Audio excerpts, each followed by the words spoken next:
It's November 20th, Monday, 10 a.m. Central Standard Time Zone, New Orleans, Louisiana. The year of our Lord 2023. Let go of that feeling. So today, we're talking about reaching out. Oh, I hope she ain't coming to knock on this door.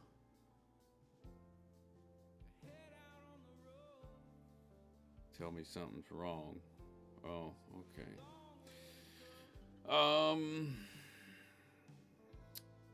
Good morning. Support groups,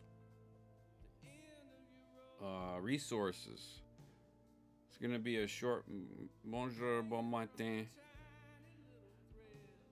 Sophia. Comment ça va? I hope you're good.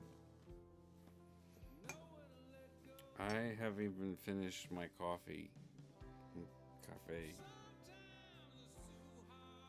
Alright, now that I'm gonna get myself flagged for my own music, we do courtesy fade here. Okay, so let's get started.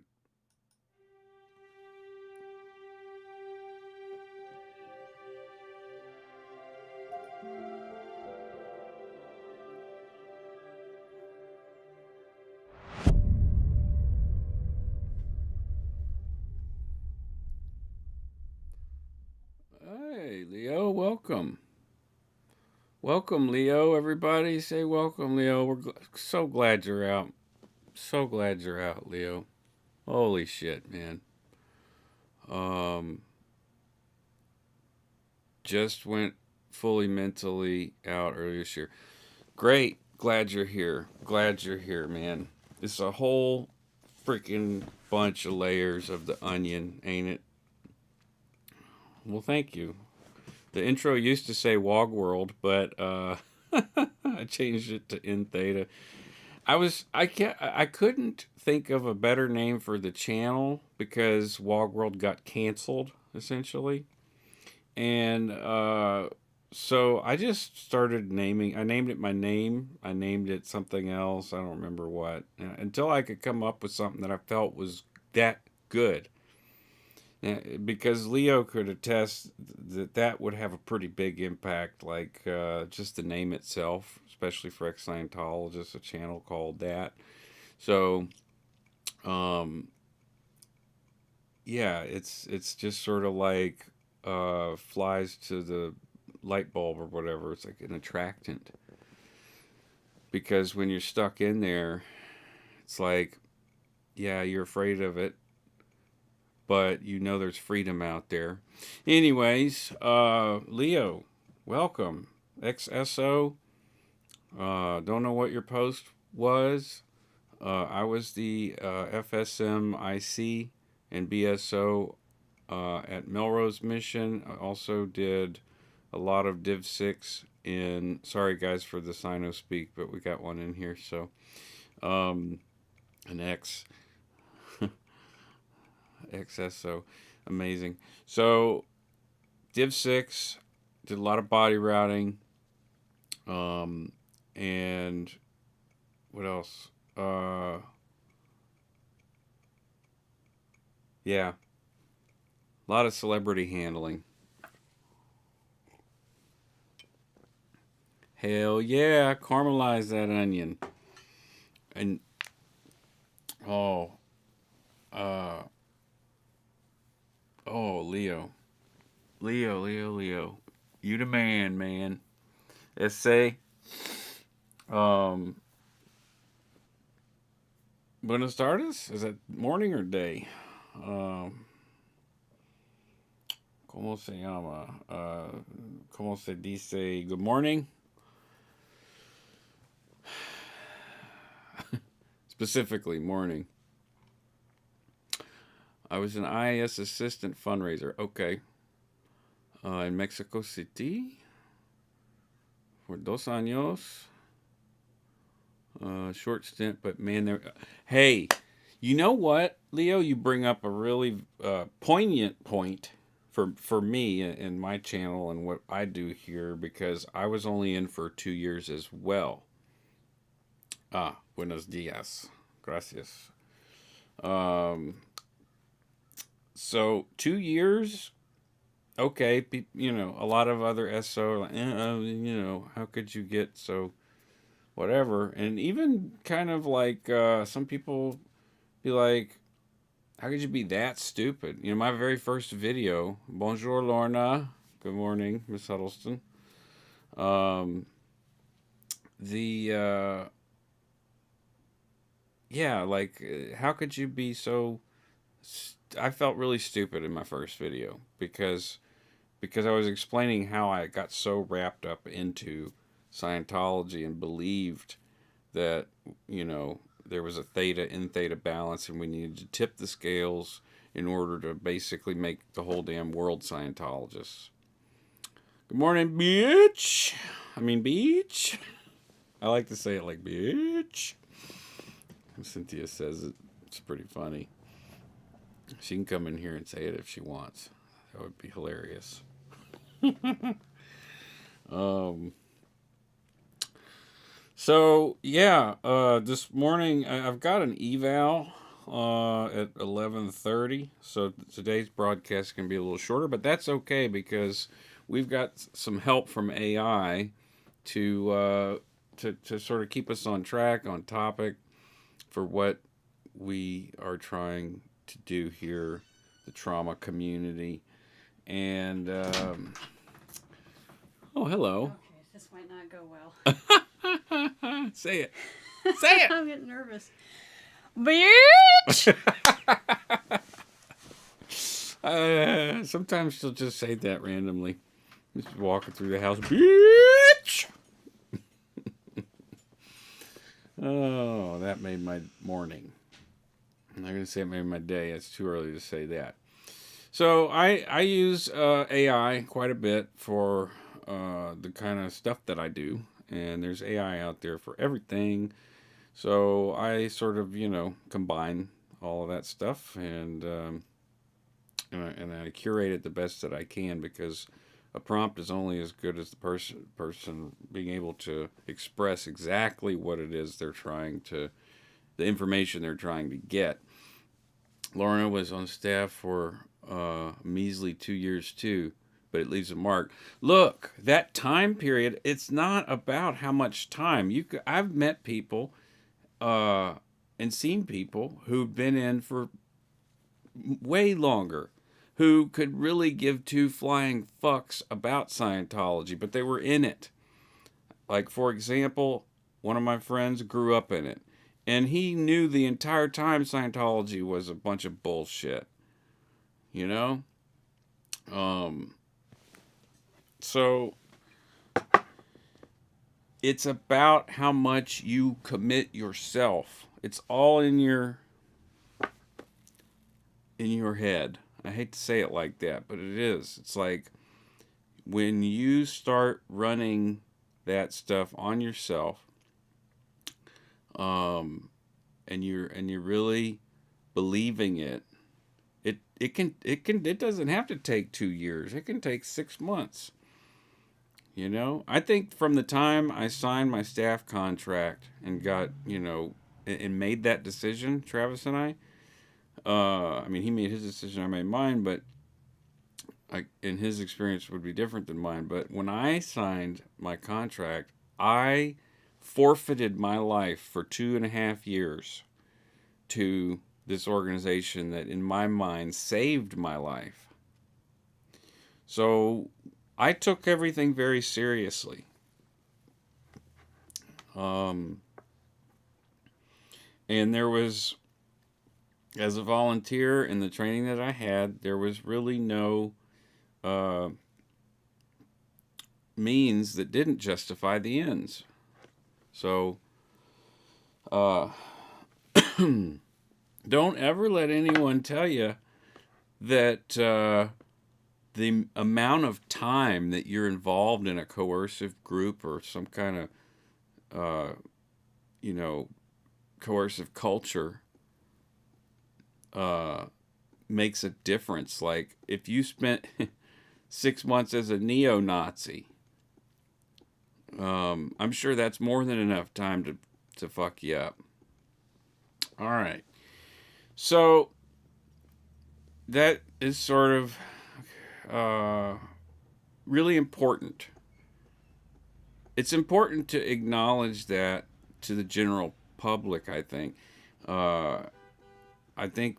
I think that people who've been in for a long time, um, it's also the same. It could go either way for them too. I've also seen people who've been in for 2 years who were like, "Yeah, I was kind of in and out," and were at I'm not going to say a lax mission or org as a staff member because there's no such thing really, but there are places that don't you don't have to be on post every day. That seems foreign to me, but apparently they exist. Um, yeah, kind of like a convent. Yeah, yeah. When I signed my contract. Lorna. Lorna just said that she thought of joining staff as being on staff as like joining a convent. When I signed that 2.5 year contract, I basically was like, I'm not going to have a relationship. I'm going to be celibate. I'm going to go to LA. I will play music and stuff, but like that was my idea, anyways. What I was told. Uh, but basically, I'm putting my life on hold and contributing all of my energy and time to this organization that I believed saved my life. And that my family believed that too. And some still do. Some still do. And perhaps that is right. Well, what also is right is that it is a very well disguised coercive control group for a very long time. They kept a lid on it for a very long time, but obviously, where we're at right now is not that place anymore, and could care less about a lot of what Scientologists believe, but coercive stuff. Problem with it is that when you get the group think going and you've got an isolated group, then extremism tends to be uh, an everyday thing. All right, so I asked the AI because I had to fill out my eval forms just before the broadcast this morning, and so I had about 15 minutes before the broadcast.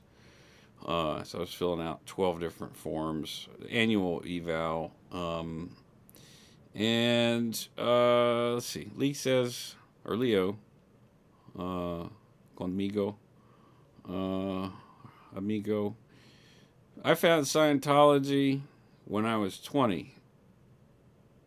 I think I was too. And joined the ESO 4 months later in LA. Dude, we might know each other. I was very spiritual, and between myself and the staff, I was so convinced that I was ESO past life. The rest was hope for answers. Yeah. That stuff, belief is so freaking powerful. And who knows, man? Uh, maybe you did live another life. What I do know, what I can say, is that you're living a life right now. Well, at least what we perceive to be as a life. I can't see through your eyes. Uh, we're connected through invisible. It's not invisible, but to to the naked eye, essentially invisible digital telepathy. Oh, that was recent. Oh, my brother, man. Mon cher. I'm so glad you are out and that you have. Oh my God, just to think about. Oh, shit, baby. Okay, so let's get started, my man. Definite key points. The AI is keeping us on track. Key points.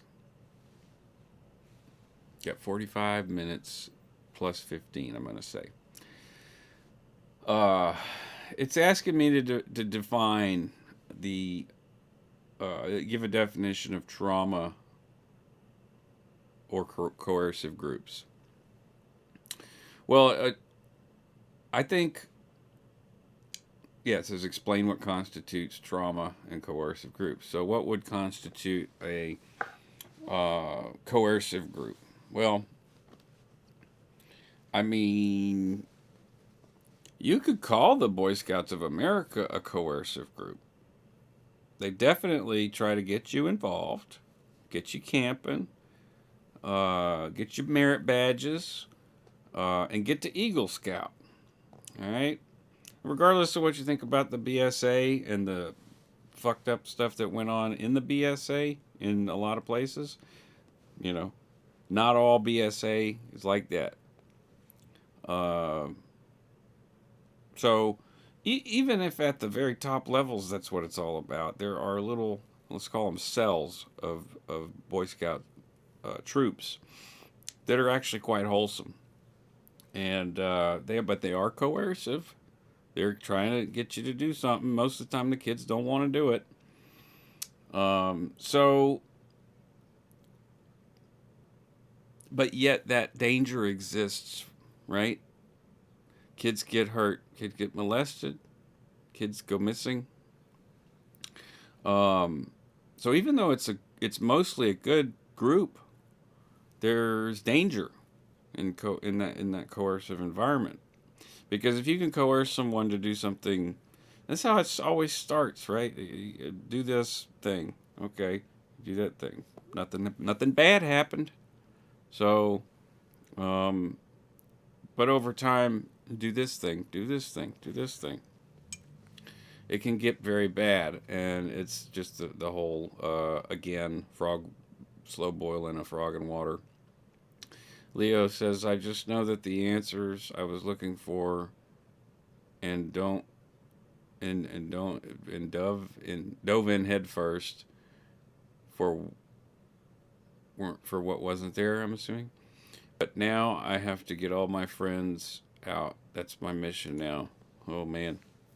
Okay. All right. Well, I will help and assist you in any way I can. Uh And I don't know if you've already reached out to the Aftermath Foundation, but if there's any way that I can help, I would love to be of service.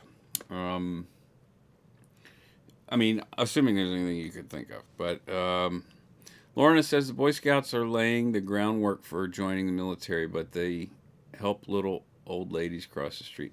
Yeah, I mean, there are a lot of things about the Boy Scouts. Like I said, it is not. I picked to describe what and define what a coercive group is. I wanted to pick a middle of the road kind of a thing, and tell you that coercion. This ties into some of Hubbard's shit where he says, get a person to admit control isn't bad. And indeed, the examples that I used to give, and in some of the references, it's like, in order to get someone to admit that to themselves, they use an example of like a child touching a burning stove. Is it wrong to move the child's hand, or should you just let them touch the stove? And, well, of course, most people are going to say, I'm not going to let them burn their hand. I'm going to move that child, even if it upsets them. And then you drop this little seed, say, okay, well, see, that's control. And that is physical control, right? I mean, it's a very literal definition. You're controlling that child, moving the body out of harm's way. Boy, we got a busy chat this morning. It's very Leo. It's very coercive when they tell you that you're basically wasting your time and your life unless they join the Sea Org, where our efforts as an individual are multiplied substantially. Yeah. Force projection, orders of magnitude is what they always like to say when I was in. Orders of magnitude. One extra SO member is orders of magnitude more than the next.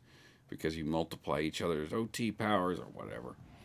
I can't even imagine what it's like now. You know, I was in so long ago now, and it was a different, like, not only just was Scientology different, but it was a totally different world. Early 2001, 2002, 2003, 2004, 2005 in LA. It was a different world, in a different Scientology. So I can only imagine what it's like now. But what constitutes a coercive group uh, is like, yeah, like when I brought up the BSA, yeah, that could be considered in my mind a coercive group. But as to whether or not it's dangerous is going to depend on the people in the whatever group it is. So, and the more cells there are, uh, I'll throw some funny L or H out. The more alter is there will be. In other words, the more changes they'll have their own individualized programs. Well, and on the by the same token, a group like Scientology is constantly on each other's ass to keep everything standard tech the same way. Do it this way. Do it this way. Do it this way. And groups like that, and even other large churches like the Mormons, Church of Latter Day Saints, that have strict rules and they must be followed by every church. Um, that's coercion. It's just coercion. So, but the trauma that can happen in coercive groups is what really fucks people up. Because as Leo said, you know, he had himself completely convinced of something. And when you have that kind of conviction behind you, you're capable of not only hurting others, but yourself tremendously. The blow that I took to my ego, who I thought I was so tremendous. And it it's still, I'm still figuring out who I am, but it has less to do with Scientology these days than it does with just regular old family domestic violence and drama. But it was kind of soul crushing.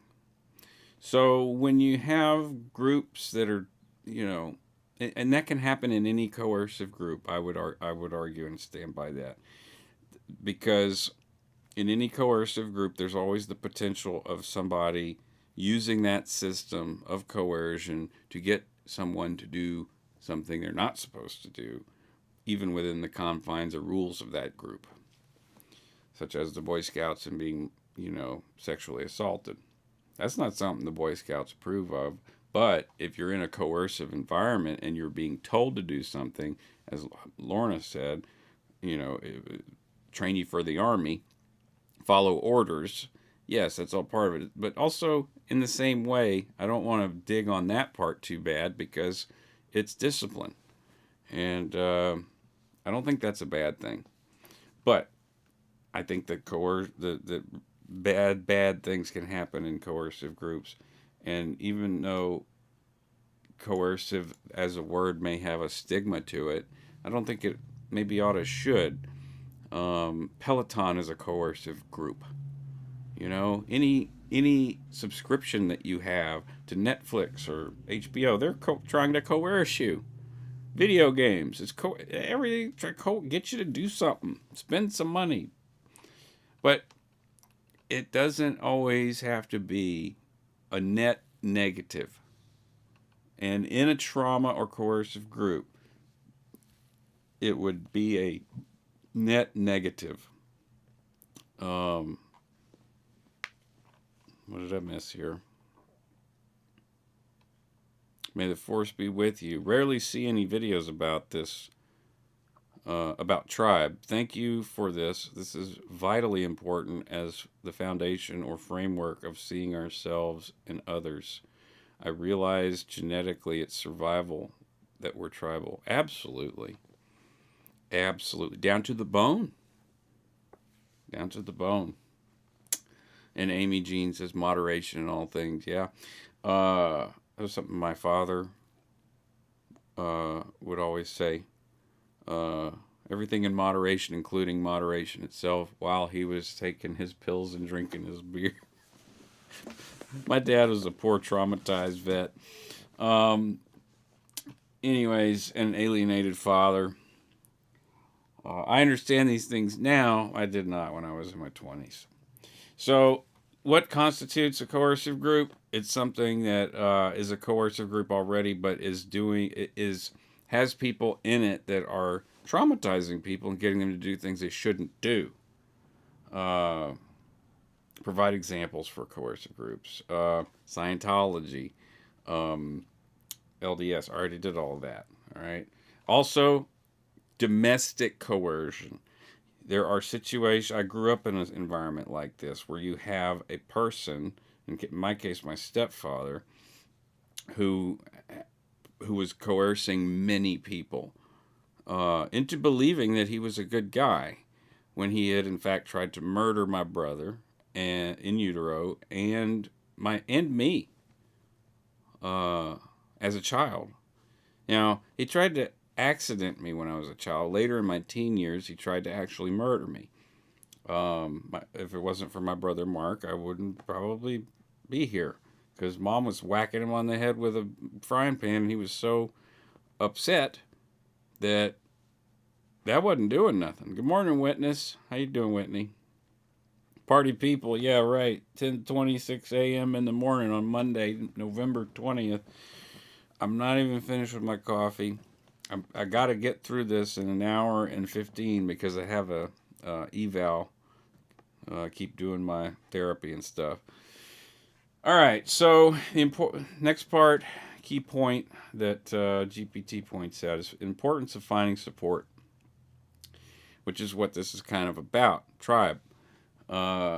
Discuss the psychological and emotional impact of trauma. Well, God, that's a whole topic, but let's touch on it. The impact of trauma, emotional trauma, in my experience, the impact of emotional trauma can take a long time to process because what ends up happening is you can block it. You can block it out. You can distract yourself. Um, and that has a massive impact because it's like a wound that festers or a wound that gets infected. Um, so like you got this, it's kind of like walking around with your arm blown off in the middle of a war. Now, that's a physical impact, but we're talking about psychological and emotional impact. So you got the psychological impact on the other hand along with the emotion where you're maybe trying to figure out why did you do what you did? How did you get involved? What are your beliefs now? Do you want to continue living? Stuff like that. Um, uh, how are you going to um, how are you going to live from this point forward? Like big questions, philosophical questions, psychology, and whatnot. Um, so the impact is huge. Let's just say the impact is huge, huge. Um, I did bring my big chair back in the studio, my big recliner, because my back was hurting so bad. Just wanted to show that because I love this chair. I got it for $50 in 2015, and I've rebuilt it twice. It's got good bones, but it is uh, getting very old. All right, scene. Main monitor with circle cam. Okay. Um,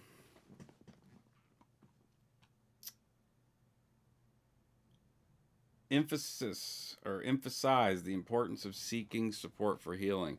Well, you know, I bet you I'm not. I don't want to put words in anyone's mouth, but I I would say that I experienced a period of not wanting to seek out support because I was afraid of of Scientology. I was afraid of OSA. I was afraid of being fair gamed, and so this is a particularly nasty thing about Scientology is that they sort of build it in that when you leave, you you lack a support system, and your entrainment teaches you that you are your own support system and that you are cause over life matter energy space and time. Hey Brian, good morning. uh so if you're cause over life matter energy space and time and are a thetan, then you don't need a therapist. You don't need a psychiatrist. You don't need to talk to anybody. You definitely don't need to be spilling your case over into somebody else's lap and then causing them to get audited and re-stimulated and lack of case gain. These are all Scientology hooks. All right. But um, the the particularly nasty part of Scientology and leaving is uh, the how important it is to find support and how well of a job they do at getting you to convince yourself that you don't need support and that you'll figure it out because you are cause. This only this only is really applicable to those who believe that, right?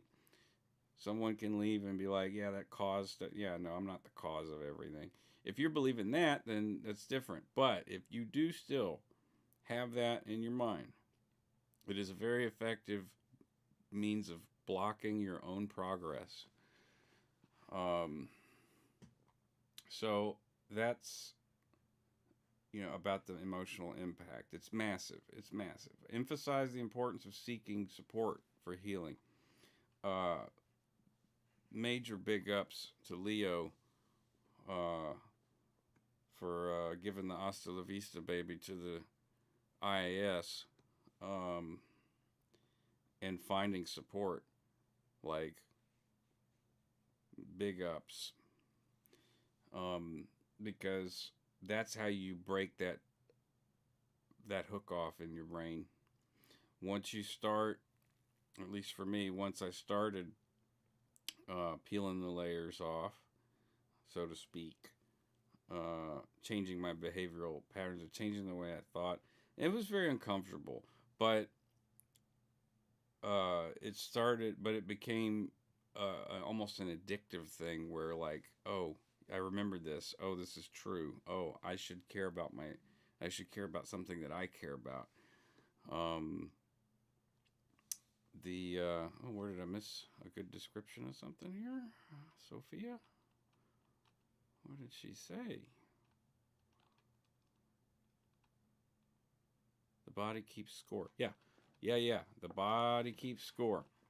And just to go back to the previous point on point two and the impact of emotional trauma, the body keeps score, and physical stuff can result as you have anxieties and worries and paranoias and fears and all this stuff, and that is stress, and that weighs on your body, and uh, your whole immune system can become compromised. Um, and then you add on regular life crap on top of that. Oh man, yeah, fun. So, uh, emphasize the importance of seeking support for healing. I mean, I don't know how much more to emphasize. I'm gonna show some websites here and link them in the chat. Um, so I'll move on to the next step. Building a support system.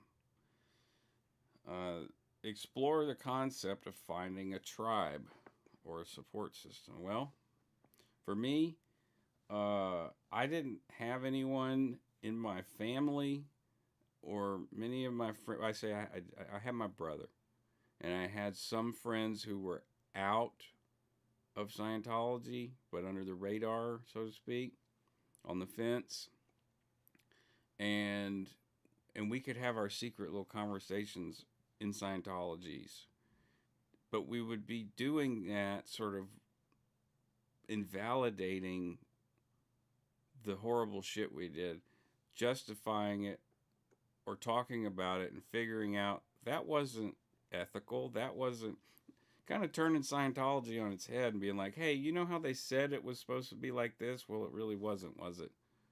Fuzzy Wuzzy wasn't a Fuzzy Wuzzy was a bear. Fuzzy Wuzzy wasn't Fuzzy Wuzzy. Um, the as far as finding therapists, man, I wish I could have like some kind of sponsor or some shit. Be like, give you a fucking 50% off therapy with a code. Um, because telehealth really is great. Uh, I would encourage anybody who is, leaving a coercive group to be sure that you don't just pick the first therapist that comes along. Find someone that you actually could seem like a friend to you and understands you, and be very comfortable with. Um, because it's totally okay to go through therapists until you find the right one. It's not like auditors where you're assigned this person. Oh God, I got to work with this person. No, you can say I want a different one, and it can be for literally no reason. Like you don't like the way their face looks, um, and that's okay. It, honestly.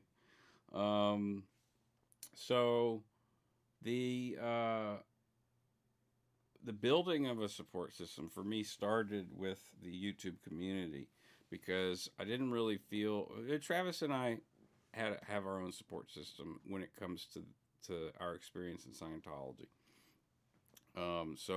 And also, as I said, some other people that were out, um, like Jason Rutland, who's now back in, but um, Alex Merrick's. Uh, very few people, and some people I reached out to, and they said, "Or if you're part of that SP group, then we have nothing to discuss." And that was the period where I got disconnected. When I was seeking a support system, there were a lot of people disconnecting from me. So, which is okay because now I get to redraw my lines and my tribe. Um, and I found a lot of support here on YouTube because there are people of the internet, what I call the Virtua, that you know there's somebody out there that knows something about everything, and there's interest groups all over the place. So, um, finding a support system, hell, they found me. The support that I needed found me. For years, I didn't have uh, more than 100 subscribers, but those people found me and were there to be there and be supportive of me.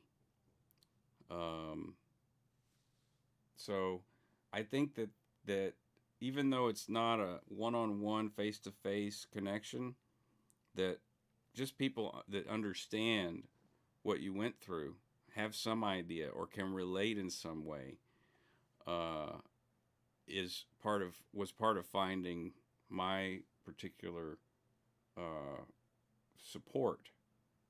Um, and so that's my tribe, I guess. The formerly Wog World, now in Theta tribe. We're just in Theta tribe.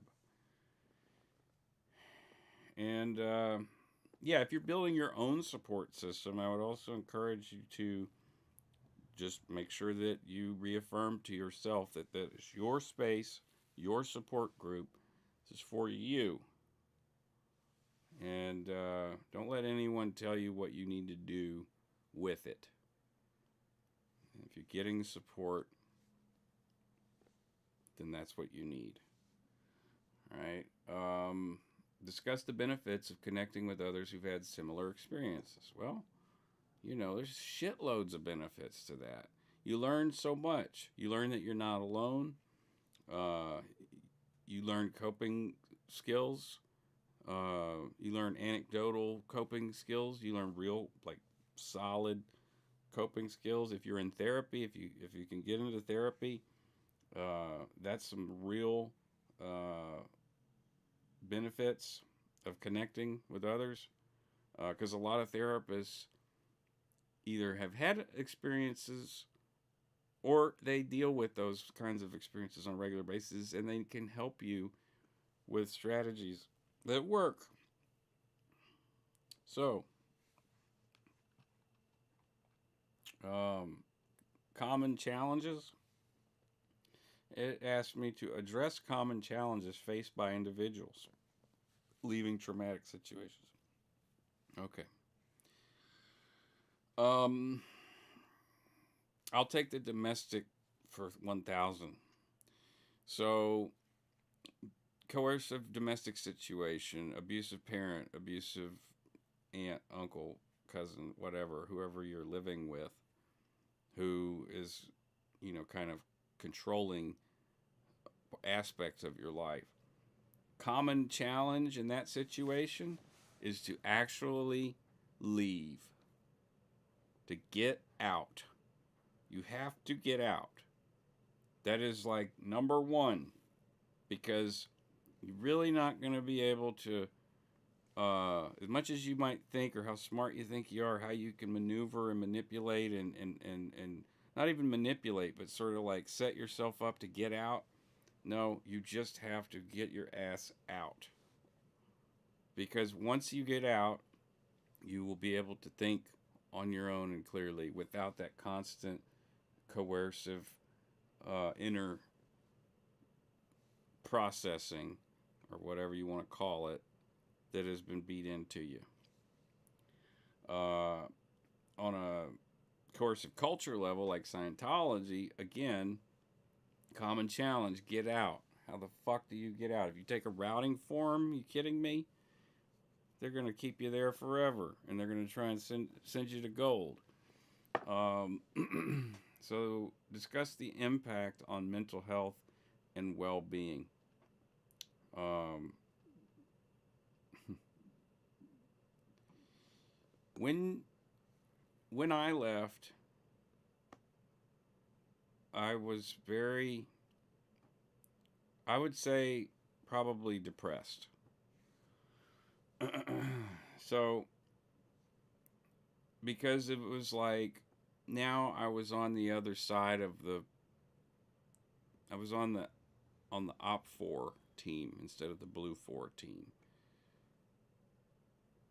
But I wasn't really into being Op 4 opposition. Like, I would be opposed to I was opposed to Scientology, but didn't want to be. Um, so that had an impact because I still believed a lot of the things,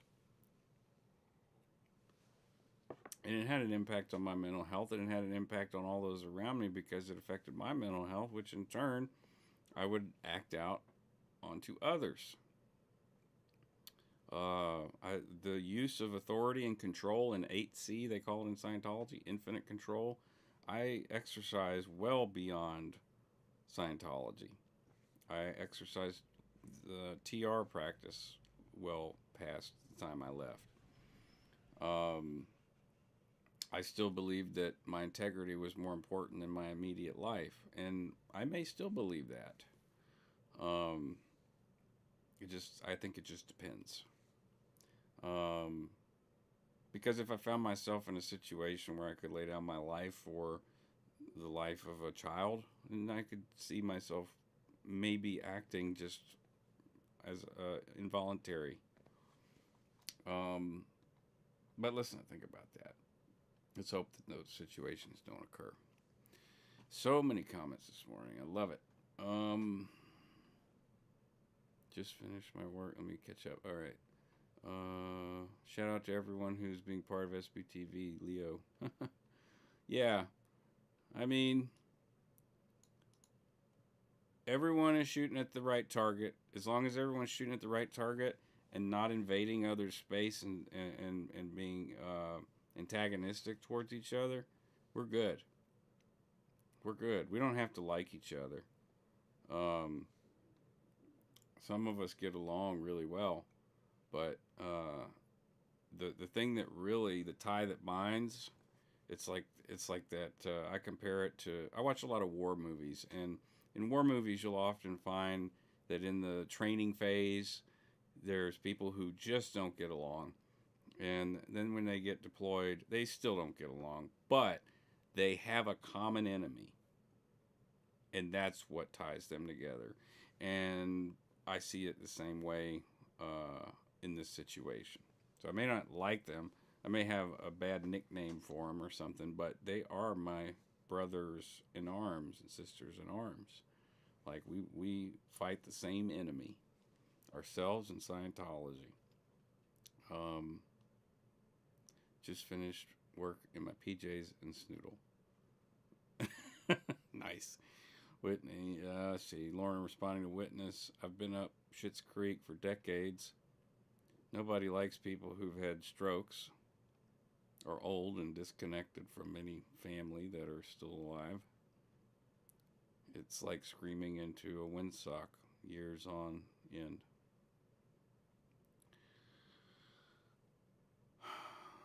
Lorna,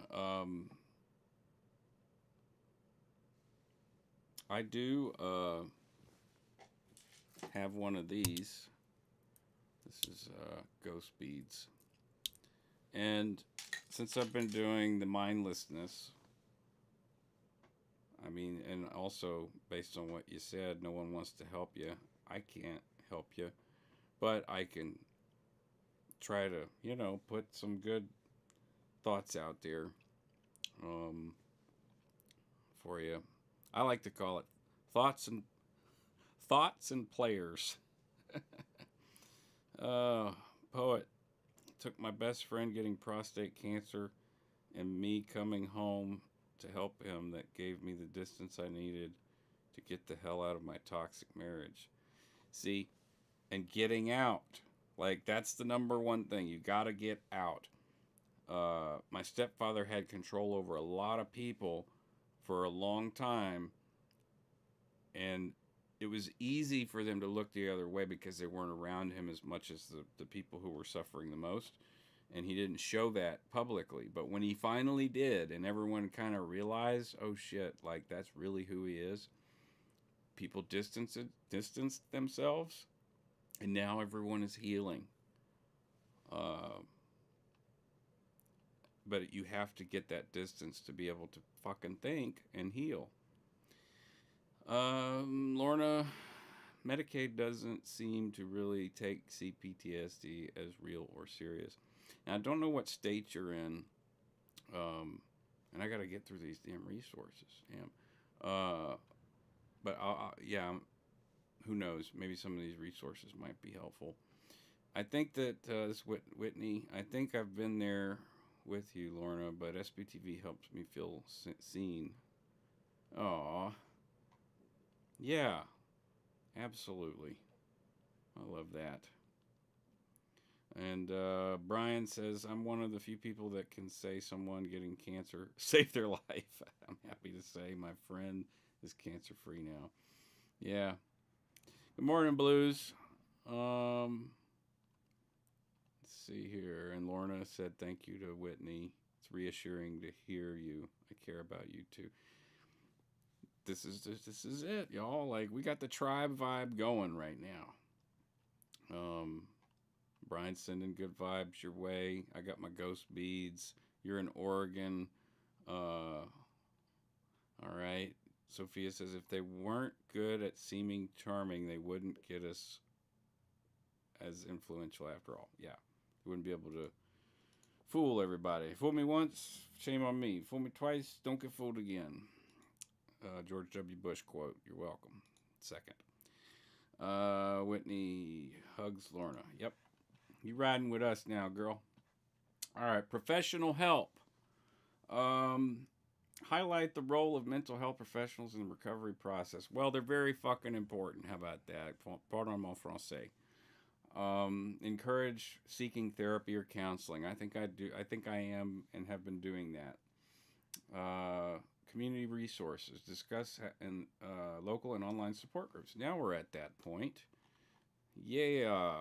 Now we're at that point. Let's go main monitor. All right. So this is ICSA, and this is what we have left after ICANN was destroyed, basically, by Scientology. They have some resources here, books, Coping with Cult Involvement, Wounded Faith, Understanding the Healing from Spiritual Abuse, Recovery from Cults. They even have a little magazine, ICSA Today. And this is something, it's not, I don't think it's based, oh, it looks, International Cultic Studies Association, Savannah, Georgia. So it is domestic here in America. This is full of resources. So I'm going to drop this link in the chat here. And I'll try to put it in the description if I remember. RAIN, I don't remember what this stands for. Yeah, Rape, Abuse, and Incest National Network is the nation's largest anti-sexual violence organization. RAIN created and operates the National Sexual Assault Hotline, 800-656-HOPE, and online.rain.org. And I think rain.org/es would be the Espanol. Yeah.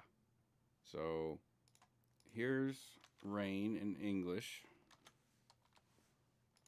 And here's rain in Espanol. Okay. Doing sort of a shotgun treatment for all kind of coercive stuff, not just cults. So, you know, I've never actually I've never reached out for help from RAIN. My abuser, they changed the law here in Louisiana. This is the year that I could actually, the final year that I could, report this sex crime. And yeah, I don't really want to bring that into this discussion right today, but it's something that I've been talking to my therapist about and just mulling it over. When I was pretty young, I was 6 to 8 maybe. There was some essay going on with my neighbor, who was quite a few years older than me. But I never felt the need to reach out to RAIN. All right, CBT. I recommend that specifically, anyone coming out of Scientology. Lorna, maybe if I just listened to K-Fuck, everything would just fall into place. Maybe so. For sure. Listen to K-Fuck. Good morning, Selma. Complicated last name. Just popping in to say hi. Well, I appreciate that. I hope you have a good week. Cognitive behavioral therapy. It's I'm not going to read all of this. It's a very helpful tool. I will drop the link. Definitely should check that out, Leo, and clear all your words. Just a joke. But seriously, this is something that could really be helpful once you are able to secure some kind of therapist, because a lot of LPCs, licensed professional counselors, can do cognitive behavioral therapy. And then there's EMDR as another resource, which is something that I'll be doing more discussion about because I'm currently going through EMDR therapy. and it is incredibly, obnoxiously effective. Um, and it's being adopted all over the world. So, um, let's get me back on camera here. So, no, not that one. Let's just do the scene. What is the name of this broadcast? There we go. Yeah, so, okay. Self care strategies. Share practical self care strategies for coping with the aftermath of trauma. Discuss mindfulness, meditation, and other relaxation techniques. Well, look at me. I'm already doing some of that. Um, if you go check out the mindlessness video, it's probably in features, I think. Or you could just probably dig around and find the thumbnail that says mindlessness. It's very big. It's very big, and it says mindlessness.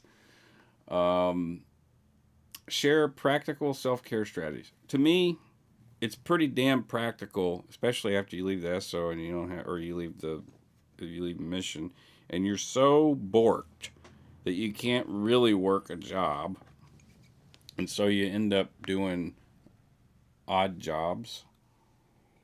In my case, I was able to fall back on my music career and get paid cash money, playing gigs. But something that I still had time to do was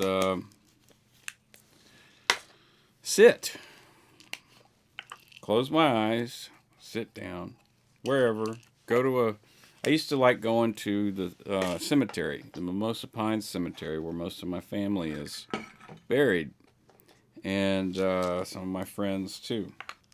And I would sit and just sit and breathe. Close my eyes, sit, breathe.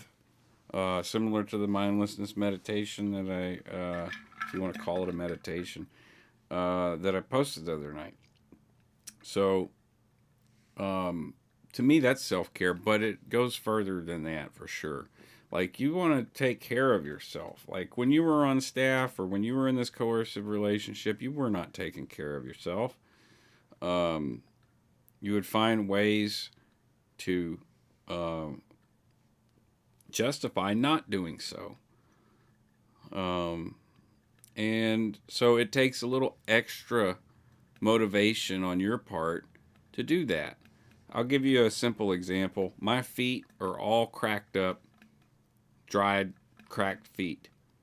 And most of that started whenever I'm not saying this is the cause and has been the cause for years, but it started whenever I was walking on hot ass concrete on Melrose Avenue from Fairfax to La Brea every day, 4, 5, 6, 7, 8, 9, 10, 12 times a day. And I would take my shoes off and my feet would just be cracked to the point where you could see the meat. And so I spent my paychecks, not all of them, but this special Norwegian formula lotion that was the only thing that seemed to heal my feet. When I got out and my feet could heal, that was one thing that I was able to do that I wanted to do because it was, it hurt to walk.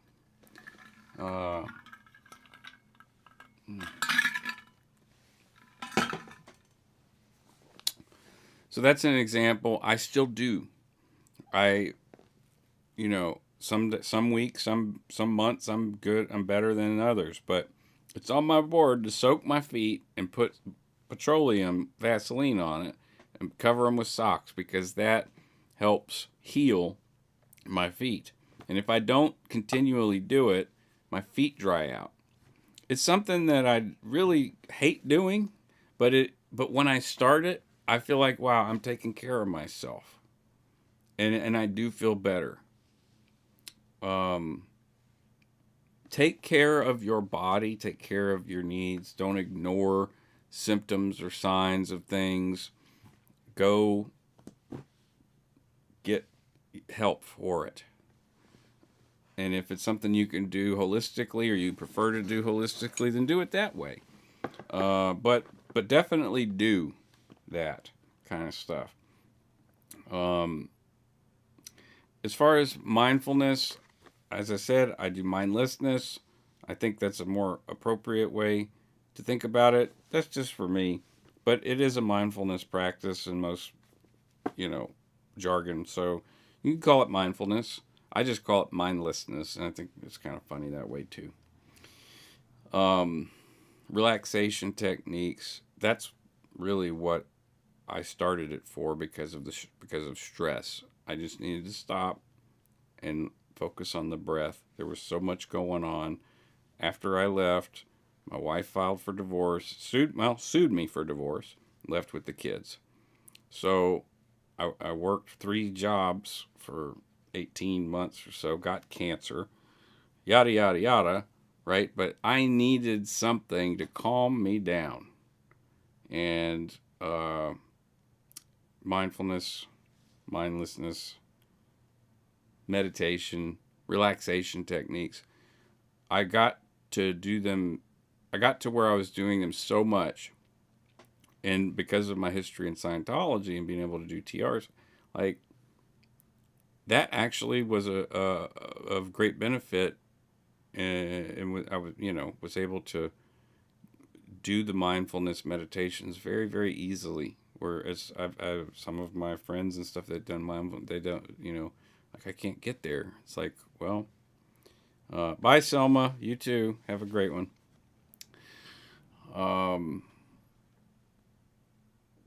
yeah, so covered that self care strategies, empowerment and resilience.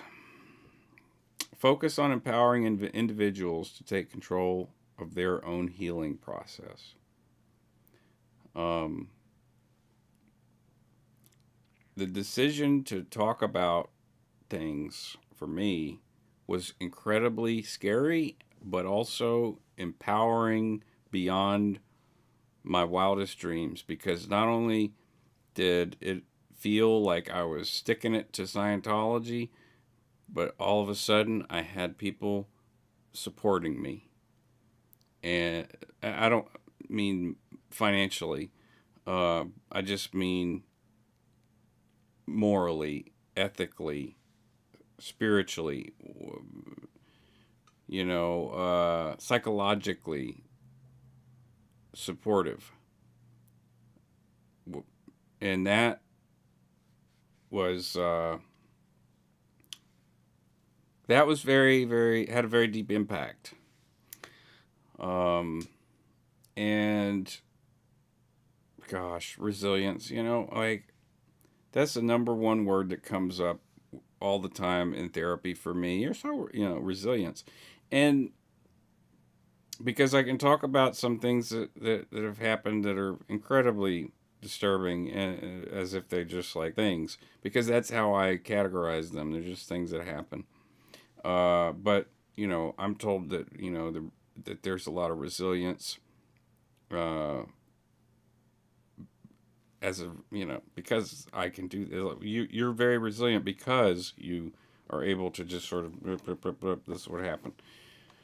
Um, but I think that resilience comes from you know I think that it's dormant in everybody when you're a survivor. So highlighting stories of resilience and overcoming that crazy adversity and that wall that you run up against whenever you're leaving a coercive group is very, very, very, very difficult. Like, it was so hard to cut that man, my stepfather, out of my life. Um, I'm still these tiny little tethers because, like, family. But, like, this man has no influence, coercive control over my life anymore. Now, he's done a lot of damage, but that's all the more reason for me to stay the fuck away. So, this is the tribe, and I'm not ashamed to admit I'm using AI to help this community and selfishly help myself at the same time. Um, it's a valuable and useful tool given you are prompting it correctly. So I got about 15 minutes left. We covered everything. So we can chat if anyone's got anything to say or anything that anyone wants to share since we're here in the tribal circle. Um, Feel free. I'd love to chat. And if you got to go, that's cool too. I'm going to hang out because I've got an evaluation coming up here. Lorna, I used to know how to do mindlessness way back decades ago. Ram Dass friend Levin wrote, Levine wrote one of the early books, early 80s. I've lost my way and forgot about it. Ram Dass, amazing story. I'm very familiar with him. I'm not familiar with Levine or Levin. Was that one of his research partners? Yeah, if you get a hold of anything that, I mean, if you're watching YouTube, you can watch all kind of stuff Ram Dass did online. Whitney, you're using AI in the way it was intended to assist in communication. Oh, well, thanks, Whitney. I like to try to use the tools correctly. Hopefully I am using them correctly. Leo, thanks, man. I had an important life realizations during this video. I've been listening and taking notes. Fucking A, dude. Hey, listen, Leo, you have my permission to reach out, go to my about page, and view email address. It's a public thing, so you can email me if you like. Thank you for showing up. I'm glad that you are out. And everybody in chat, if we could give Leo some extra love, that would be great because he's out. It's huge. It's earth shattering. Great. Can't wait to hear from you, Leo. Sophia, I used to disappear to the beach mentally as a child already.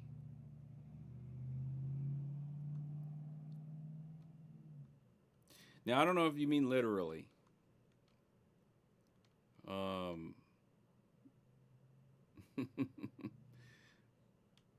Because the last word already.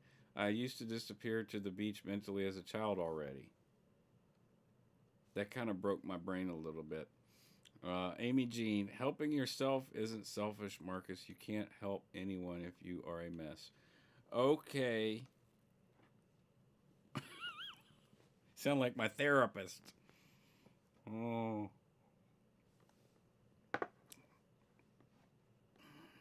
Stephen Levine. I think that's how you say it. I have tons of Ram Dass tapes from my can't see because of the emotion icon there. There's the love. Leo said he feels the love. There it is. Blah blah blah. Click click click click click click click. Question is, do you still have a tape player, Lorna? I bet you can find, if you look at the tape name, if there's names on the tape, I bet you can find any one of those tapes online on YouTube. All the Ram Dass stuff since he passed away is licensed, and but a lot of it's available. Okay, Sophia, you used to go there in your mind, go to the sea. Yeah, you're up in northern Germany or eastern Germany. Witness, Sophia's been using coping mechanisms to go to the beach since she's been a child. Oh. So it's a visualization thing, I guess. No, I mean, I could see how it would be a visualization thing. Like, when I was a kid and I was scared of monsters under the bed, like, I would close my eyes real hard and pretend I was somewhere else, and I could convince myself that, like, I was safe. Like, I had a big force field. Sometimes I imagine a force field, or a guardian angel or something like that. Yeah, Lorna. I mean, there's probably tons of Ram Dass stuff.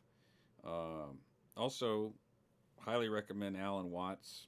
There's a lot of really good, like, curated stuff now from his kids, and yeah. Sophia said you made a brave choice for uncertainty, and that's a good job, Sophia. You did. You brought up something that we all like was like, oh yeah, let's just skim over that. It is fear and courage, right? What are the differences? I don't know. When people do brave things, they're generally scared as hell. Uh, Medal of Honor recipients that survive will tell you. I mean, almost one for one. They're like, I was scared shitless. I thought I was going to die. And a lot of Medal of Honor recipients do die. It's not necessarily, I'm going to. They're scared as shit. Tish, good morning. Replay. Yes, indeed. And Lydia, welcome. Um, this morning I've got an evaluation, so this one's going to end early. But I've got through all the stuff we needed to get through, so we're just chatting right now because I'm not getting up out of this chair. I got a thing in a couple minutes. Why leave? Might as well hang out. And puff puff pass. I will do that. Where is my puff puff pass?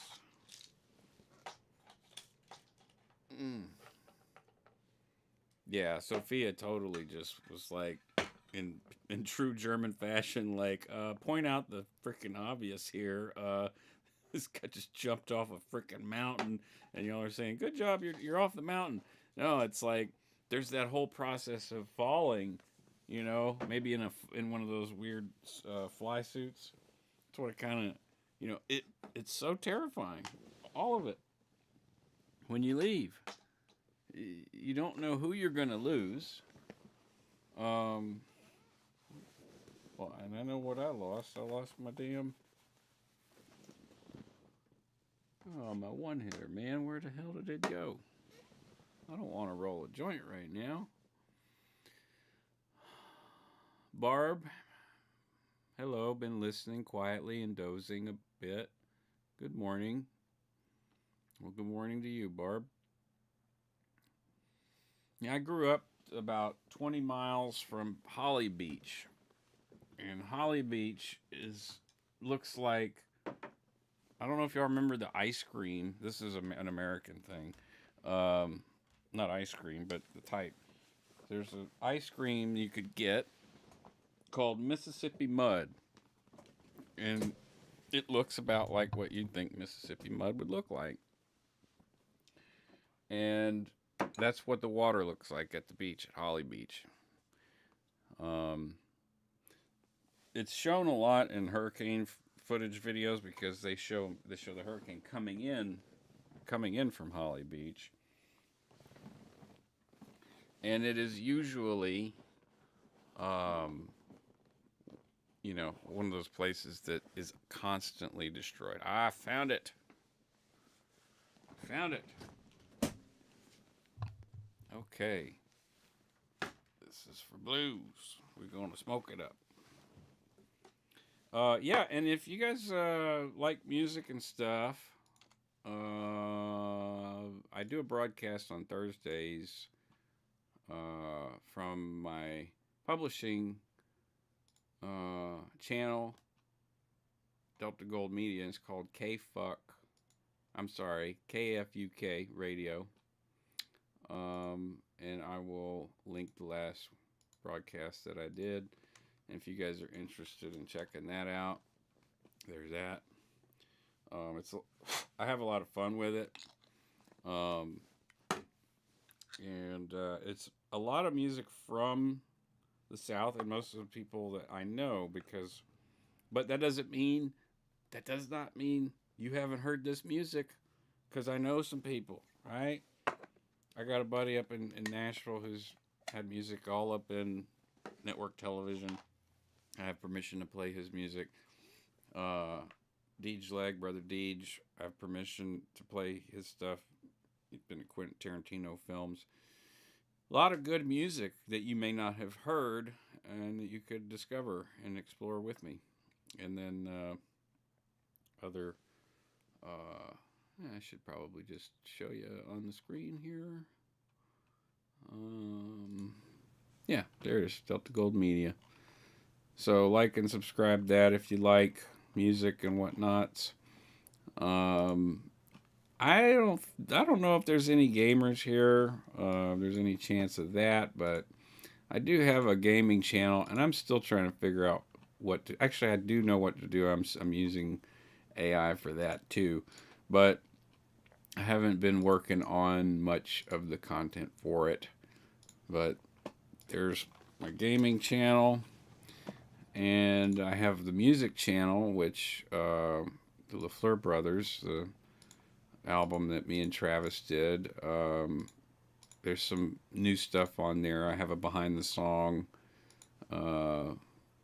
video there. It's the first of many behind the song deals, but and I hope to have other artists come in the studio and we can do behind the songs for some of the stuff that they've published and released. So there's the link for that. And I have one other one, which is the sound contract. Yeah, we're contractors. This is a studio network that I've been a technical advisor for since about 2017 full time, maybe 2016. I mean, we built the studio in 2014, but we continued to build studios all over the place. Doug Kershaw, well, hell yeah. My memory just went blank. I know who Doug Kershaw is, but he's from around where all my family's from. And he was like, in the 60s, he was a tripped out Creole Cajun dude. Like, he was one of the dudes that would play Cajun music or Zydeco tripping on acid. He was a hippie. He was the hippie Cajun that made it. Big time. And I met his son. Very nice. I like Doug Kershaw's music. His hit, Louisiana Man. Gotta make a living, he's a Louisiana man. Great song. Would love to get permission to play some of that stuff. All right, well, it's time to wrap it up. I got a minute left at 11:20. I'm going to roll the intro, outro, and go do my psych evaluation. And I'll be back next week with new topics. It's been real nice hanging with y'all this morning. I like doing this in the beginning of the week, and because I like doing a broadcast period like early Monday morning, because it kind of gets my mind ready for a week because I haven't had a job in forever. This is what I do. So to sort of like have a schedule that is almost like a mimic replacement, whatever you want to call it. There's a whole big void of a whole, you know, for years where I just couldn't do anything. So, um, awesome, Leo. Yep, it's that time. Y'all have a wonderful week, and see you maybe Thursday uh, for the K Fuck broadcast. If it doesn't get canceled, because I do have rehearsals coming up, got shows coming up. Y'all have a great week. See y'all next time, and live long and prosper.